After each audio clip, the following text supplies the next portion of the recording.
Subscribe करें और bell दबाएं ताकि कोई खबर रह न जाए।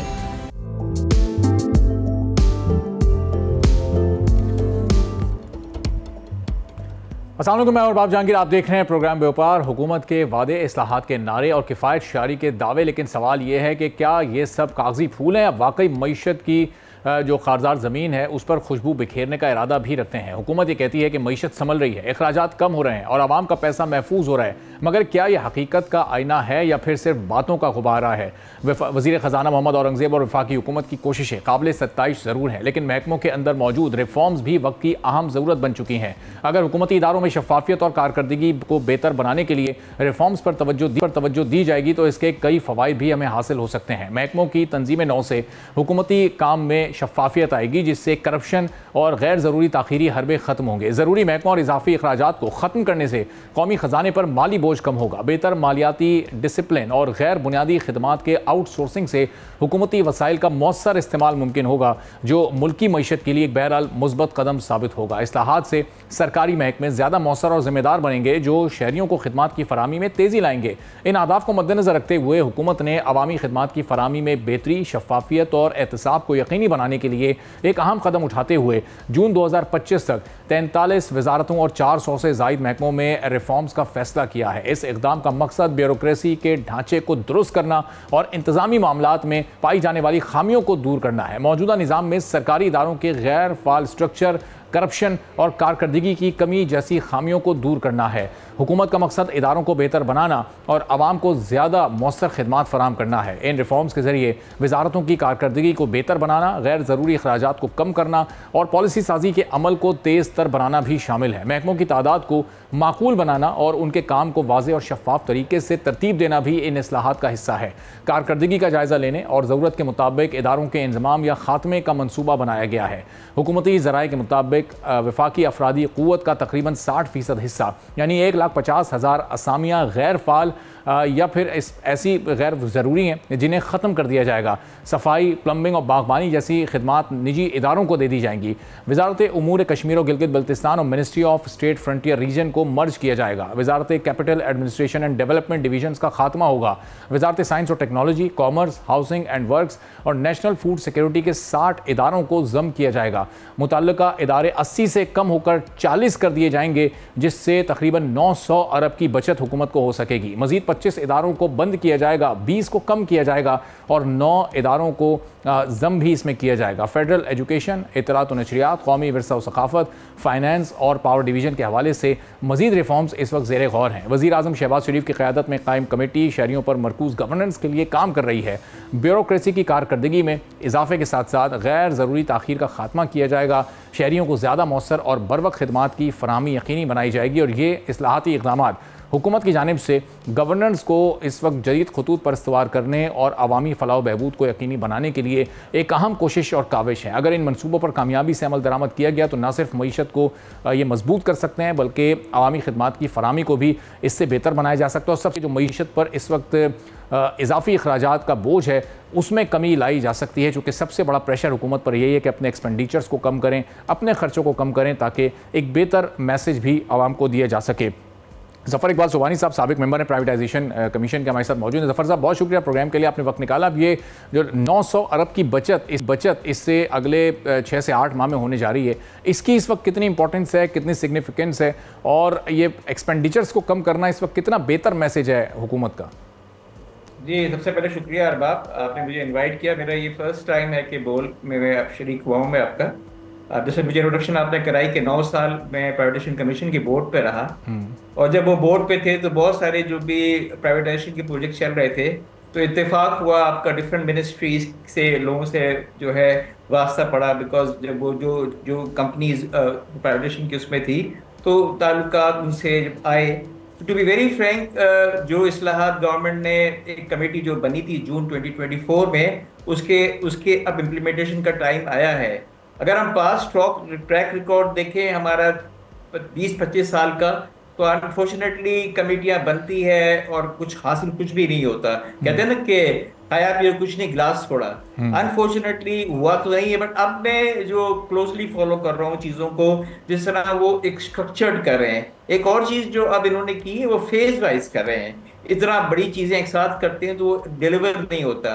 अब फेज वाइज चीजों को कर रहे हैं और ऐसा लगता है, और स्पेशली आफ्टर 18 अमेंडमेंट, अगर 18 अमेंडमेंट 2008-10 में आई है, उसके बाद बहुत सारे इदारे हैं उसकी कोई जरूरत ही नहीं थी फेडरल के अंदर।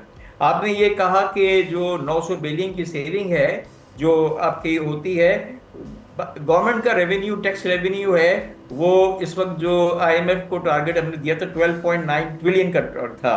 अब ऑलरेडी हमारे 6 महीने के अंदर, बिकॉज इन्फ्लेशन लो है, जीडीपी लो है, तो हमारे पास तकरीबन 400 बिलियन का तो होल आ चुका है।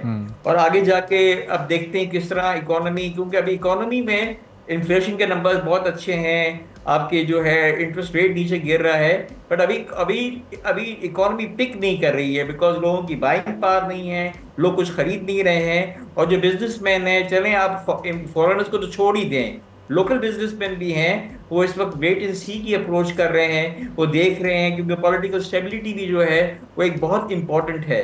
तो ये जो आपका बेनिफिट होगा आपके खर्चों का, जो ऑब्वियसली इस साल पूरा नहीं आएगा, इस साल जो सबसे बड़ा बेनिफिट जो आएगा, गवर्नमेंट की जो इंटरेस्ट कॉस्ट की जो पेमेंट गवर्नमेंट ने बजट की थी, वहां पे जो स्टेट बैंक के गवर्नर का लास्ट 2 दिन पहले शायद आया था कि कम से कम इनको एक बड़ी saving, probably as far as I remember 1.5 trillion की सेविंग है।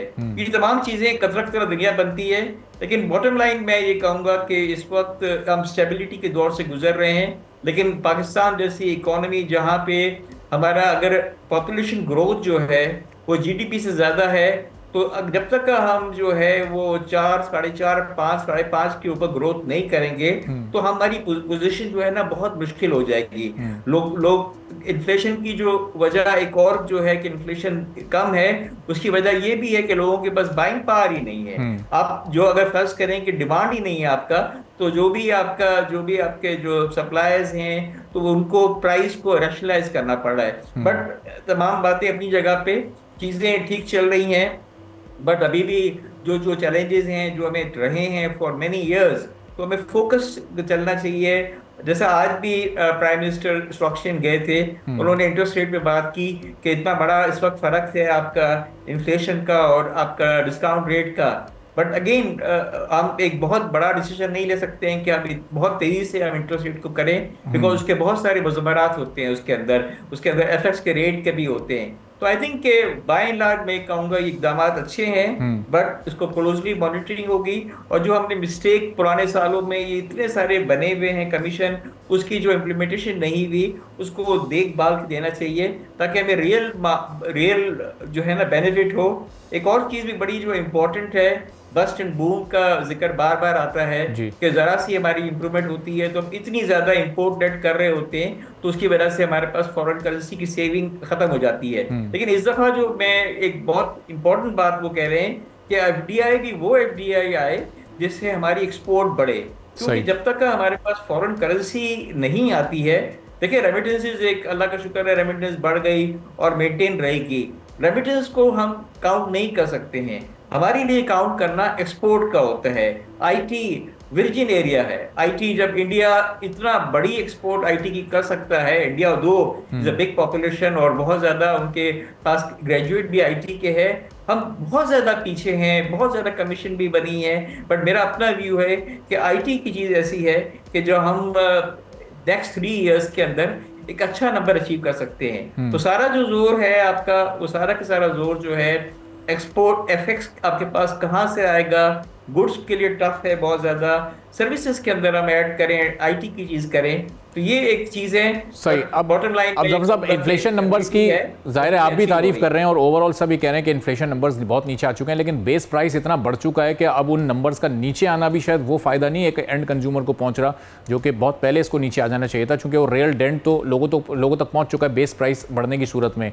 यही वाला सिनेरियो कुछ इंटरेस्ट रेट के साथ भी है कि इतने लंबे अरसे तक वो 22% पे बरकरार रहा कि जो डैमेज उसने पहुंचाना था वो अच्छा खासा वो पहुंचा चुका है और लोग अब उससे भी बहुत पीछे इस वक्त आ चुके हैं। अब ये स्ट्रक्चरल रिफॉर्म्स की जो एक अहमियत होती है, इससे जो सेविंग होने जा रही है, इसका क्या कोई बराह रास्त कनेक्शन या ताल्लुक एक आम सारिफ, एक एंड कंज्यूमर से, एक आम आदमी से पाकिस्तान के है कि ये 900 950 अरब का अगर ये बचत होगी, ये सेविंग होगी, तो वो लोगों के मेयार ज़िंदगी को बेहतर बनाने के लिए कहीं इस्तेमाल हो सकेगी? मेरा ये ख्याल है कि इसका बेनिफिट जो है वो लॉन्ग टर्म में आएगा, बिकॉज इस पूरे जो जितने भी इस्लाहत हैं उसके अंदर डिलीवरेबल्स की भी इम्प्रूवमेंट करनी है। मतलब ठीक है, कॉस्ट तो अपनी जगह पर है, अगर आप जो है इतना बड़ा आपने जो है ना वो चीज़ें रखी हुई हैं और डिलीवरी जो है, जो आज की रिक्वायरमेंट है कि आप टेक्नोलॉजी को यूज़ करें, आप चीज़ों को जो है वो थिन करें और प्रोसेसेस को जो है उसको रिव्यू करें। अगर एक काम कर रहे हैं और 15 प्रोसेस है, और अगर जो है ना ये प्रोसेस 2 प्रोसेस में हो जाए तो टाइम का ज़या है। लोग टेक्नोलॉजी के ज़रिए चीज़ों को कर सकते हैं। जब ये चीज़ें करेंगे लोगों की प्रोडक्टिविटी होगी। एंड देन अगेन जो इन्वेस्टर्स हैं, आप चाहे लोकल इन्वेस्टर्स कर लें चाहे बाहर के इन्वेस्टर्स कर लें, जब ये देखेंगे कि जो है ना ईज ऑफ डूइंग बिजनेस आप अचीव कर सकते हैं, लैंड की ट्रांसफर करना है या प्रोविडेंट फंड बनाना है। जैसे एक मैं एग्जांपल दूं, प्रोविडेंट फंड जो है, जो कंपनीज जो हैं वो प्रोविडेंट फंड बनाना चाहती हैं, इस वक्त अनफॉर्चुनेटली 6-7 महीने से कोई चीज, कोई भी to best of my information, कोई ट्रस्ट डीड जो है ना वो इस वक्त जो है ना इस वक्त मंजूर नहीं हो रही है। तो ये चीजें जब एक फॉरेनर्स देख रहे होते हैं, तो फॉरेनर्स देख रहे होते हैं और लोकल लोग देख रहे हैं, वो कहते हैं हमें क्या करना है, हम ट्रेडिंग करेंगे। ट्रेडिंग में देखें, ट्रेडिंग में कोई वैल्यू एडिड नहीं होती। आपकी ट्रेड आप जब तक मैन्युफैक्चरिंग नहीं करें, कंस्ट्रक्शन एक्टिविटी ना करें, तो लोगों को बेनिफिट होगा, जॉब क्रिएशन होगी, ये चीजें होगी। बट आई थिंक इंपॉर्टेंट चीज मैं ये कहूंगा कि जीडीपी जो है कंट्री के लिए बहुत इंपॉर्टेंट है। एक साइन जो अच्छी लगी कि जो इंपोर्ट का नंबर जो आया दिसंबर का, वो इंपोर्ट का नंबर बहुत अच्छा आया। फर्स्ट टाइम आफ्टर 2 इयर्स हमने $5 बिलियन क्रॉस किए हैं। इसका लेग ऑन इफेक्ट आएगा, इसका इफेक्ट फौरन नहीं आएगा, बट मेरी फीलिंग है कि जब हम ये मार्च और अप्रैल में आएंगे तो जो एलएसएम का नंबर है, लार्ज स्केल मैन्युफैक्चरिंग का नंबर है, उसमें इंप्रूवमेंट आएगी। बिकॉज आप देखें कि गाड़ियां भी इंक्रीज हो रही है, गाड़ी के साथ बहुत सारी वेंडर इंडस्ट्री भी है, बट बाकी इंडस्ट्रियों को भी जरूरी है। सीमेंट बैठा हुआ है अनफॉर्चुनेटली, बिकॉज इतनी चीजें महंगी हो गई हैं। जो एलएसएम इंपॉर्टेंट है, एलएसएम इंप्रूव होगा, जॉब क्रिएशन होगी और जीडीपी बढ़ेगी। बट ये सारे बेनिफिट जो है बहुत उसकी एक बहुत कम चीज में आपकी नजर आएंगी नेक्स्ट 6 मंथ में। बट होपफुली अगर हम इस तरह चलते रहे, आपका डॉलर भी स्टेबलाइज रहे, लास्ट 1 महीने में ₹1 का फर्क हुआ है, बट परसेंटेज वाइज कुछ भी नहीं है आपका। तो चीजें अपनी जगह से चल रही हैं, बट हमें पीछे नहीं हटना है और स्ट्रक्चरल चीजों के ऊपर एक नए वे से, और जो हमारी मिस्टेक्स पास में हुई है उसको लर्न करने के बाद। ठीक है, अब एक आखिरी सवाल जफर साहब कि अगर ये जो अभी आपने एक्सपोर्ट ओरिएंटेड इन्वेस्टमेंट की बात की है, अभी तो हमारा वैसे भी इन्वेस्टमेंट कोई वैसी नहीं आ रही, हम तो सिर्फ स्पेसिफिकली एक्सपोर्ट ओरिएंटेड इन्वेस्टमेंट को लाना चाहते हैं, ये कैसे मुमकिन हो सकेगा? और ये जो स्ट्रक्चरल रिफॉर्म्स या ये जो इस वक्त सारे इकदाम हुकूमत अगले 6 माह में उठाने जा रही है, इससे कोई बेहतर मैसेज दुनिया को या दुनिया के इन्वेस्टर्स को जाएगा कि वो आएँ और हमारे यहाँ इन्वेस्ट करें और उससे हमारी एक्सपोर्ट्स को फिर फ़ायदा हो सके? देखिए, मैं एक स्पेशल इकोनॉमिक जोन है कराची में, ताबी जी, उसका बोर्ड मेंबर हूँ और काफ़ी इस बारे में डिस्कशन होती है। दुनिया भर के अंदर जो है डिफरेंट किस्म के जो है वो इकोनॉमिक जोन है आपके, वहाँ का जो मॉडल है वो हमें रिव्यू करना चाहिए। वहाँ पे ये होता है कि आप जो इन्वेस्टर्स आते हैं, इन्वेस्टर्स को आप बहुत ज़्यादा रिलीफ देते हैं। स्पेशली एग्जाम्पल ही दे देता हूँ कि आपने जो है ना लैंड जो है, लैंड की आपने उससे अपफ्रंट प्राइस नहीं लेनी है। लैंड को आपने इस तरह ये करना है कि आपने 30-40 साल की लीज पे दी, या आपने उससे लिंक कर दिया कि प्रॉफिट से कर लिया। तो ये चीज़ें डिस्कस हो रही हैं आजकल। आज भी मैंने आज देखा अखबार के अंदर, BOI की कल मीटिंग थी, उसके ऊपर उन्होंने इसके अंदर एक बहुत बड़ा चेंज लिया है कि लीज की चीज़ों को अवेल किया है। तो जब तक ऐसे ही दाबी जी है, दाबी जी जैसा जो जगह इकोनॉमिक जोन है, जितने भी इकोनॉमिक जोन है, मेरा अपना व्यू है, not being a board member, कि ये बहुत ही एक सुप्रीम टाइप का जो सबसे बेस्ट आपका स्पेशल इकोनॉमिक जोन है, बिकॉज पोर्ट भी नजदीक है, आपके पास जो है वो एयरपोर्ट भी नजदीक है और फैसिलिटी भी, कराची सिटी बहुत अच्छा है। तो यहाँ पे चाइनीज लोगों का इंटरेस्ट आया है, उनके अपने इनपुट भी आए हैं। तो जब ये हम चीजों को अब जब हर जगह पे इंडस्ट्रियां लगाएं, एक्सपेंशन करें, उसमें ये करें कि ये इंडस्ट्री लग रही है तो हमारे पास एक्सपोर्ट कितनी होगी। अगर चाइनीज की इंडस्ट्रियां जो कोशिश कर रही है, बिकॉज चाइनीज में बहुत ज्यादा डूइंग का बिजनेस बढ़ गई है, अगर चाइनीज जो ये 1500 एकड़ का ये आपका है, आपका इकोनॉमिक जोन एकड़ पे आपका धाबी जी है, अगर यहाँ ये चाइनीज इंडस्ट्री रीलोकेट करती है और अपनी एक्सपोर्ट इंडस्ट्री लगाती है तो पाकिस्तान की एक्सपोर्ट में इजाफा होगा। हम ये ट्रेडिशनल एक्सपोर्ट इंडस्ट्री टेक्सटाइल लेके बैठे हुए हैं, 60 से 65% टेक्सटाइल है, हमें इनोवेशन करना है, हमें नई चीज लानी है आपकी, बिकॉज एक इसमें भी लिमिट होती है। तो ये चीजें हो रही है, बट बस ये देखना है कि जिस तरह बाजी में चीजें होती हैं फिर नीचे जाती है। बिल्कुल जफर साहब, इनोवेशन वाला पॉइंट आपका बड़ा इंपॉर्टेंट है और हम कोशिश करेंगे कि क्या क्या नई मजीद इनोवेशन हो सकती हैं आने वाले दिनों में। आपसे भी और दीगर एक्सपर्ट से भी इस पर हम बात करते हैं। बहुत बहुत शुक्रिया जफर इकबाल, सुबह मेंबर प्राइवेटाइजेशन हमारे साथ मौजूद थे। चौधरी अकमल साहब हमारे माशियात में ज्वाइन कर चुके हैं। चौधरी साहब, अभी हुकूमत ने रिफॉर्म्स का फैसला किया है, बड़े अरसे से हम भी स्ट्रक्चरल रिफॉर्म्स की बात कर रहे थे। अब ये 43 वजारतें, 400 से जायद महकमे जिनमें ये रिफॉर्म्स हो रही हैं, फिर ये 900 अरब की बचत का ये टारगेट रखा गया है। ये कितना एम्बिशियस टारगेट है, इससे कितनी बेहतरी आ सकेगी? मुतल्लिका जो इदारे हैं वो 80 से कम करके जब 40 कर दिए जाएंगे, अगर ये इसमें से आधे पर भी अमल हो जाता है तो ओवरऑल हमारी इकोनॉमी को कितना फ़ायदा इससे हो सकेगा, हमारे नंबर्स कितने बेहतर हो जाएंगे?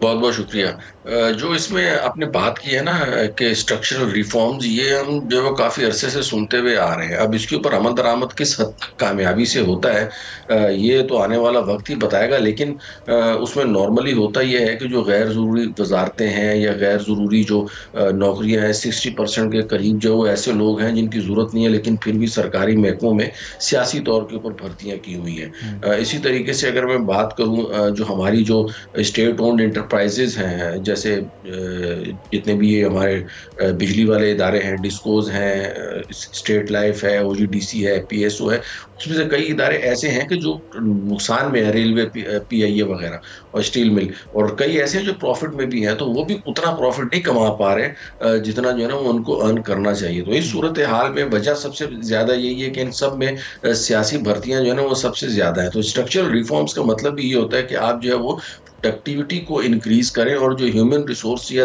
दीगर जो एसेट्स आपने अप्लाई किए हुए हैं उनको अगर आप उनके इस्तेमाल को कम कर देंगे या उनको इफेक्टिवली यूज़ करेंगे तो ज़्यादा मुनासिब होते हैं। और इससे ज़ाहिर है हुकूमत को 800 अरब रुपए की जो आप बचत बता रहे हैं इस वक्त, तो ये पोजीशन है कि हुकूमत के लिए 1-1 अरब रुपया जो है वो बड़ा मैटर करता है। तो आने वाले वक्तों में अगर हुकूमत इस सिलसिले में कामयाब हो जाती है तो डेफिनेटली जो हमारा फिजिकल अकाउंट है या जो बजट डेफिसिट है उसमें हुकूमत को कम करने में मदद मिलेगी। आईएमएफ की तरफ से जो है वो पाबंदियां जो है वो कम से कम की जा सकेंगी अगर इस खसारे के ऊपर काबू पाया जा सकता है। लेकिन दूसरी तरफ अगर आप याद करें तो पंजाब असम्बली में जो मेंबरान हैं उनकी तनख्वाहों का आपने देखा होगा कि वो तो एक तरफ बहुत ज़्यादा उसमें इजाफा किया जा रहा है कि जहाँ 75 हज़ार रुपये तनख्वाह थी तो उसको उठा के 6-6 लाख और 7-7 लाख रुपए कर दिए गए। तो ये तकरीबन 10 गुना इजाफा इसमें जो है वो कर दिए गए तनख्वाहों में। तो सिर्फ अगर आपने जो है वो स्ट्रक्चरल रिफॉर्म्स को अप्लाई करना है गरीब मजदूरों के ऊपर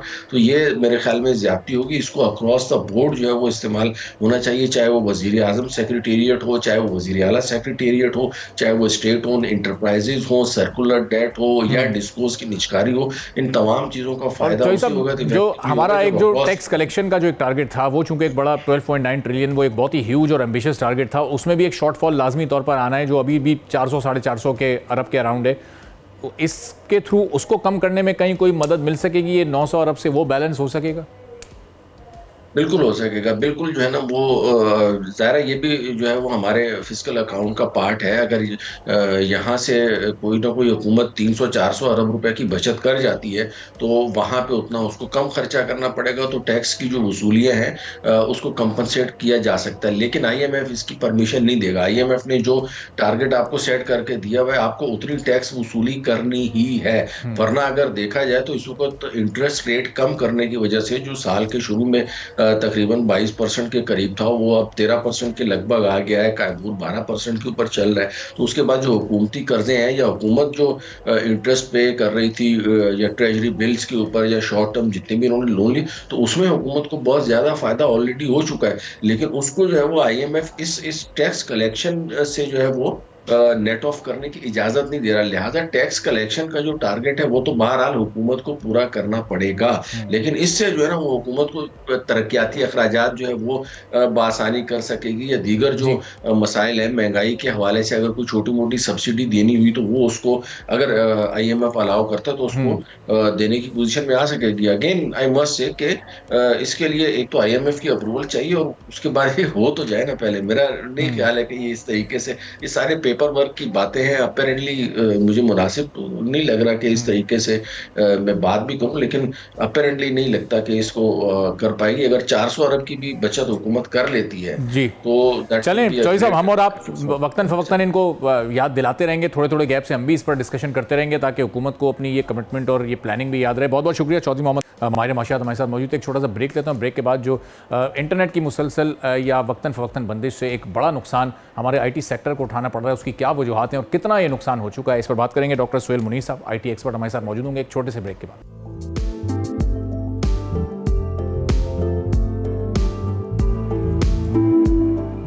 एक बार फिर आपको प्रोग्राम में खुशामदीद कहेंगे। मौजूदा दौर में किसी भी मुल्क की मईशत का दारोमदार IT और डिजिटल इंफ्रास्ट्रक्चर पर है। टेक्नोलॉजी ने आलमी सतह पर मईशतों को बदल कर रख दिया और हर शोबा, कारोबार, तालीम, सेहत, तिजारत या फिर कोई फाइनेंशियल सिस्टम हो, उसमें जदीद टेक्नोलॉजी का इस्तेमाल बढ़ा है। पाकिस्तान भी आलमी मईशत में अपनी जगह बनाने के लिए इस वक्त IT और डिजिटल टेक्नोलॉजी पर इन्हिसार कर रहा है, लेकिन हालिया दिनों में इंटरनेट की बंदिश के बाइस मुल्क को बिलियन ऑफ डॉलर्स का नुकसान उठाना पड़ा है। मुल्क की मईशत को इंटरनेट की बंदिश से 1.62 बिलियन डॉलर का नुकसान हुआ है, जो कि एक संगीन सूरत हाल है।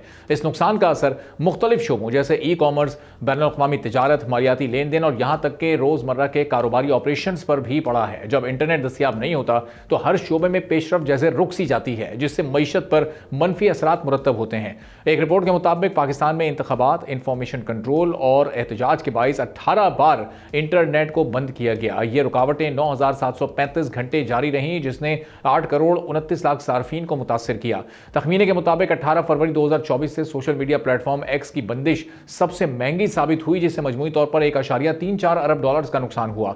इसके बाद 16 जुलाई से 21 अगस्त के दरमियान गवादर में एहतजाज के बाइस इंटरनेट बंद रहा, जो 864 घंटे तक जारी रहा। इस बंदिश से 1 करोड़ 18 लाख डॉलर्स का नुकसान हुआ। पाकिस्तान, म्यांमार, बांग्लादेश और भारत ये वो 4 ममालिक हैं जो एशिया में सबसे ज़्यादा इंटरनेट की बंदिश से मुतासिर होने वाले ममालिक की फहरिस्त में शामिल है। पाकिस्तान के बाद म्यांमार है, जो इंटरनेट की बंदिश से होने वाले माशी नुकसान में दूसरे नंबर पर रहा, जहां 20,376 घंटे की बंदिश से 1.58 अरब डॉलर का नुकसान हुआ। फिर दुनिया में तीसरा नंबर सूडान का है, जो इस फहरिस्त में तीसरे नंबर पर मौजूद है, जहां 12,707 घंटे इंटरनेट शटडाउन रहा, जिससे 1.12 अरब डॉलर्स का माशी नुकसान हुआ। वेनेजुएला 1.1 अरब डॉलर के नुकसान के साथ चौथे नंबर पर है। बांग्लादेश में भी 79 करोड़ 66 लाख डॉलर्स का नुकसान हुआ है। फिर भारत है, जहां 32 करोड़ 29 लाख डॉलर के साथ इसको नुकसान रहा और इसकी जो फहरिस्त में तरतीब है वो छठी रही। मुल्क में इंटरनेट की बंदिश से ऑनलाइन सर्विसेज, ई-कॉमर्स और डिजिटल मार्केटिंग जैसे शोबे मुतासिर हुए हैं, जिसकी वजह से कारोबार या तो रुक गए या फिर कमजोर पड़ गए।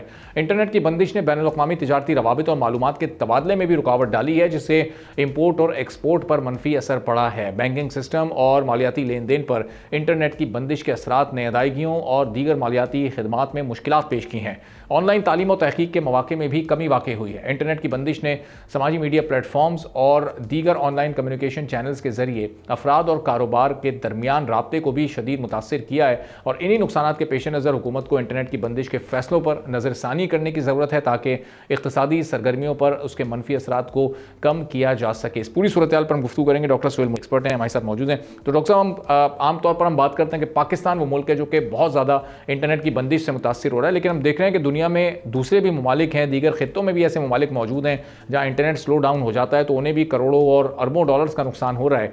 ये इस मुख्तलिफ वजूहात की बिना पर जो बंदिश होती है, किस तरह इससे निकला जाए, कैसे इंटरनेट का एक सेफ़ और प्रोडक्टिव यूज़ किया जाए ताकि इस इंडस्ट्री से हम वो फ़ायदा उठा सकें जो हम टारगेट्स अपने सेट करते हैं।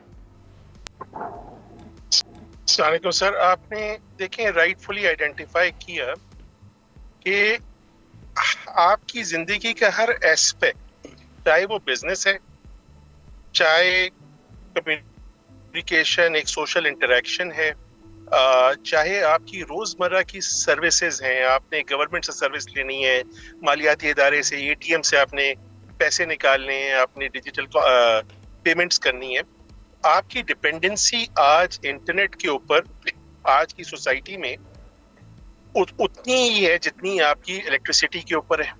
तो जिस तरह इलेक्ट्रिसिटी एक यूटिलिटी है, इसी तरह इंटरनेट भी एक यूटिलिटी है, और इसको बंद करने का एक सिग्निफिकेंट इम्पैक्ट है जिसको आपने क्वांटिफाई भी किया कि आपके सामने है कि पाकिस्तान में इस साल का सर्वे पाकिस्तान सर फहरिस्त है, एस्टिमेटेड लॉस पाकिस्तान की इकोनॉमी को 1.62 बिलियन डॉलर्स का है जो डायरेक्ट इम्पैक्ट हुआ है।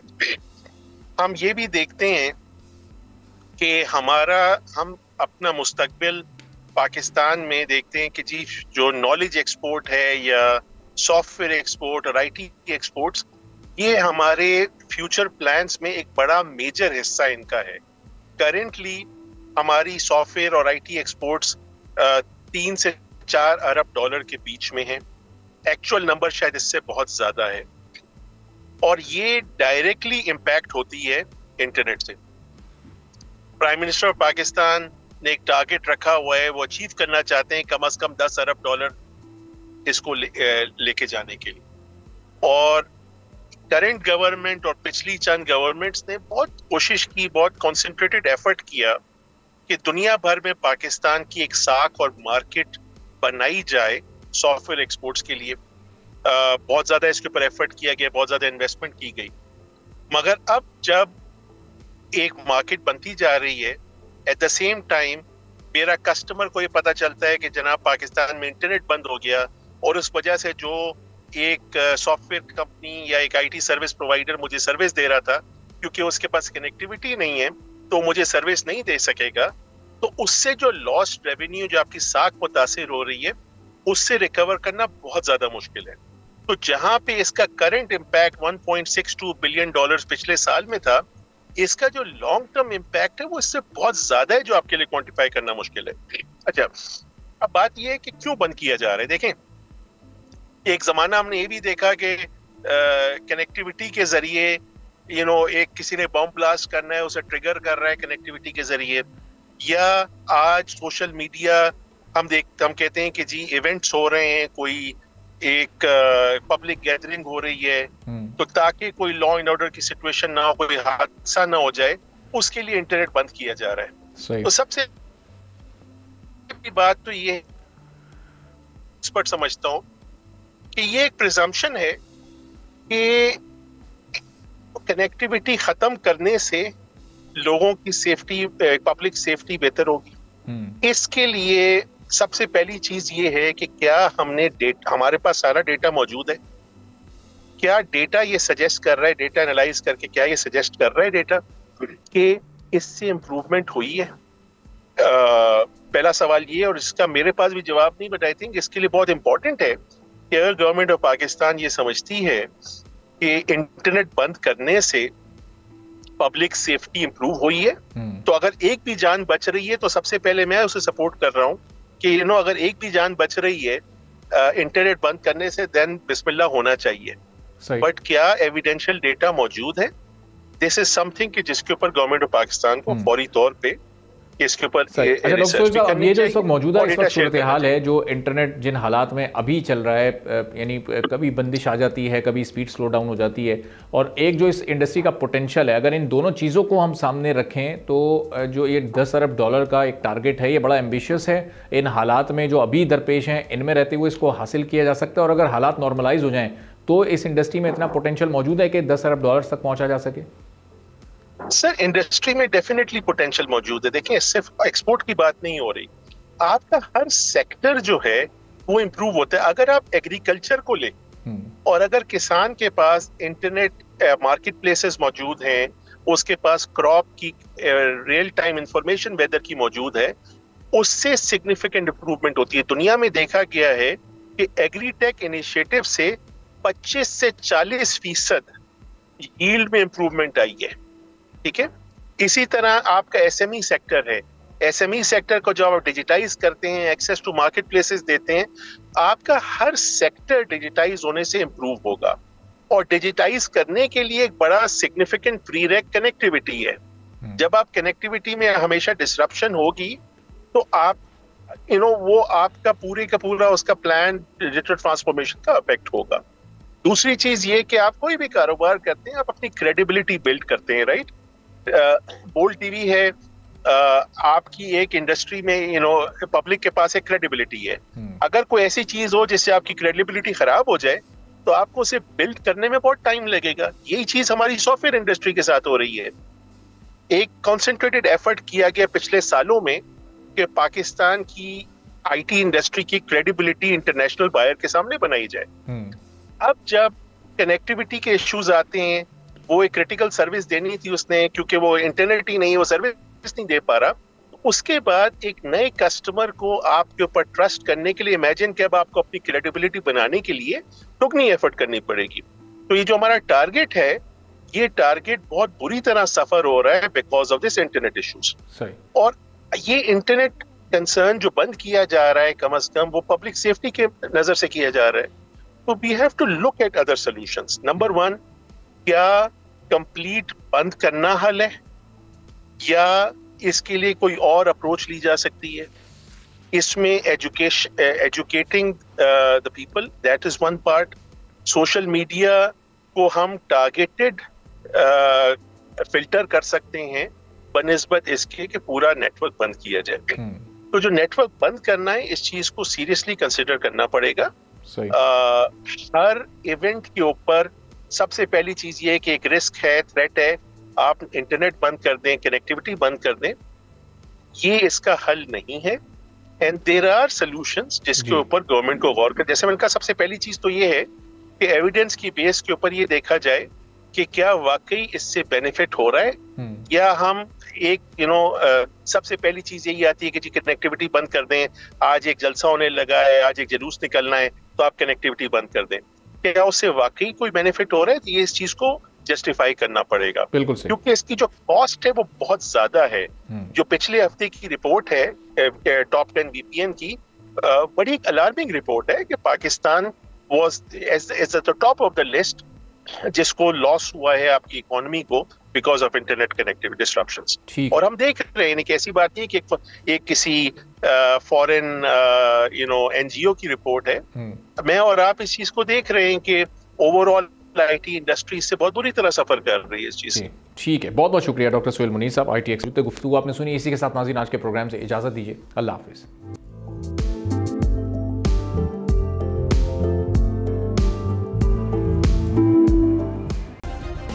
सब्सक्राइब करें और बेल दबाएं ताकि कोई खबर रह न जाए।